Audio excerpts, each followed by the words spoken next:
Radical. Well, first off, I want to thank a lot of you that came by yesterday and explained NFTs and blockchain technology to me in great detail. I appreciate that. I did mention that Square Enix and Ubisoft seem to be jumping on the NFT train, and right now I want to share with you a letter from the president of Square Enix, or some people say Squeenix. I don't know if a lot of people say that. I sometimes say that. A New Year's letter from the president. I would like to begin by wishing everyone a happy new year. Well, sounds sweet. Sounds like a sweet guy, right? Or girl, whoever it is. The metaverse was a hot topic in 2021. It was? Really, was it? It was a hot topic? The fuck is the metaverse? You know? Me and none of my pals around the water cooler said anything about the metaverse. Okay, inspiring a lively global conversation. First, about what the metaverse is and what sort of business opportunities it presents. Okay, wait, so let me get this straight. Okay, starting off, he says Happy New Year, or she says Happy New Year, whoever it is. They say Happy New Year, and I'm thinking this is probably going to be, about video games. Is Square Enix a video game company? I'm just wondering here. I'm thinking it's going to start off by talking about video games, the interesting video games they're coming out with this year, stuff like that. But they're talking about the metaverse, business opportunities.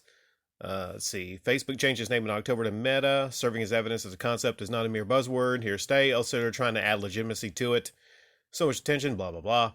Attributed its large part to advances in extended reality technology, the increasing prevalence of the cloud and 5G, more sophisticated blockchain technology, and other technological evolutions that have taken place in a variety of fields over.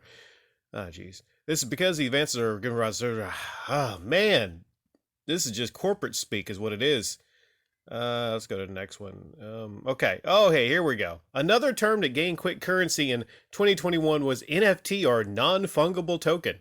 The advent of NFTs using blockchain technology significantly increased the liquidity of digital goods, enabling the trading of a variety of varied goods at high prices and sparking conversations in the world over. Again, is this a video game company?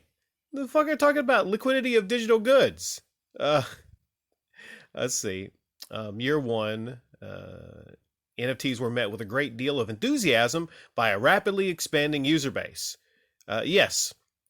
People that are rushing in to be conned is the people that are enthusiastic, We do observe examples here, examples of overheated trading in NFT-based digital goods with somewhat speculative overtones.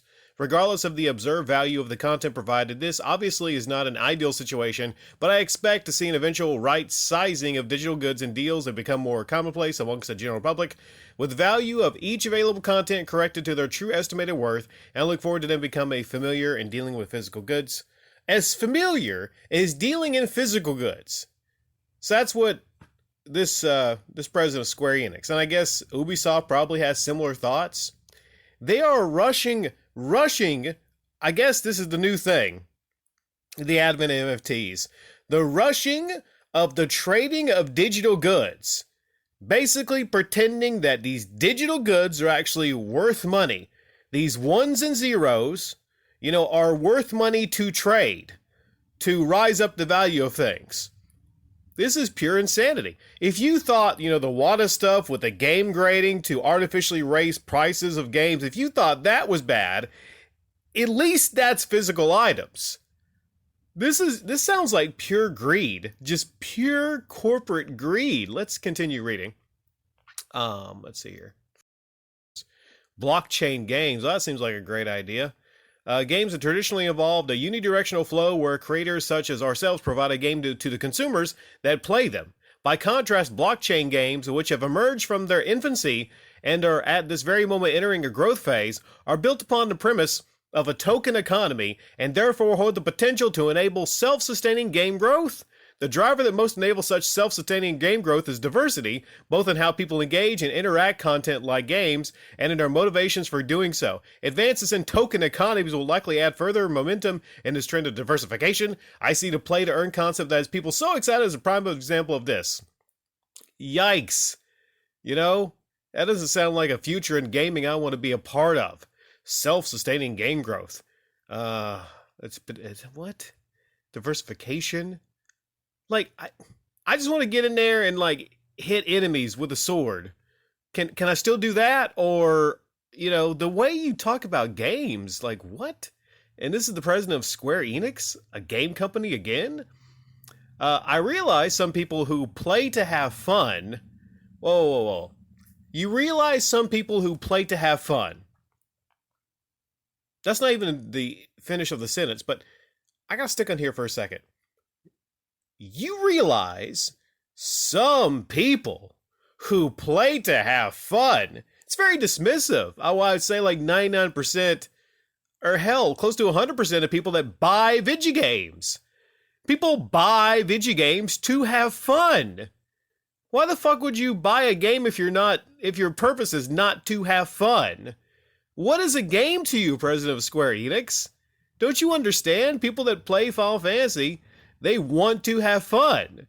Is your idea that's your wet dream is basically that you want people to buy video games, not to, play through it and judge a game on its merit and, pay attention to the story. You want people to buy games to just invest in the economies, the token economies. Hey, I'm going to buy a Buster Sword from Cloud in a new Final Fantasy game or a new remake, I'm going to buy this version. I own this version. So then, you're going to sell it on this economy to other people. And then let me guess, like Square Enix gets a cut of every single sale. Is that how the NFT trading works and everything? Like you literally want to turn the games into trading economies. You realize that some people who play to have fun and currently form the majority of players have voiced their reservations toward these new trends, obviously, and understandably so. However, I believe that there will be a certain number of people whose motivation is to play to contribute. The fuck does that mean? Play to contribute? Like, you already contributed when you paid the $60 or $70 to buy the video game. That is the contribution. Isn't that how these are supposed to work? But you want people to play to contribute? You want people to have to worry to actually contribute to these economies or whatever? By which I mean to help make the game more exciting. Okay, it's not on the players to make the game more exciting. It's on the people that create the game. Or have I lost touch with how games work in 2022? It's for Square Enix, the people that you hire to make the game good and to make it exciting. Traditional gaming, like, oh yeah, we're in a new state of gaming right now. Traditional gaming. That's dismissive too. Like, because it's just gaming. There's no traditional gaming, because that would elude that there's a new type of gaming that we're running to. I certainly hope we're not going to blockchain gaming. Traditional gaming has offered no explicit incentive to this latter group of people who were motivated strictly by such inconsistent personal feelings as goodwill and volunteer spirit. What? You were motivated by inconsistent personal feelings of goodwill and volunteer spirit? Again, why don't you just talk about video games and things you're excited to actually release in the year? But this is weird. This fact is not unrelated to the limitation of existing UGC, user-generated content. UGC has been brought into being solely because of individuals' desire for self-expression and not because any explicit incentive existed to reward them for their creative efforts. I see this as one reason that there haven't been many major game-changing content that were user-generated as one would expect. I think this is just stupid. I think it is. And I think this Square Enix president is extremely greedy. And what just jumped out at me was this one thing again, where they say, some people play to have fun.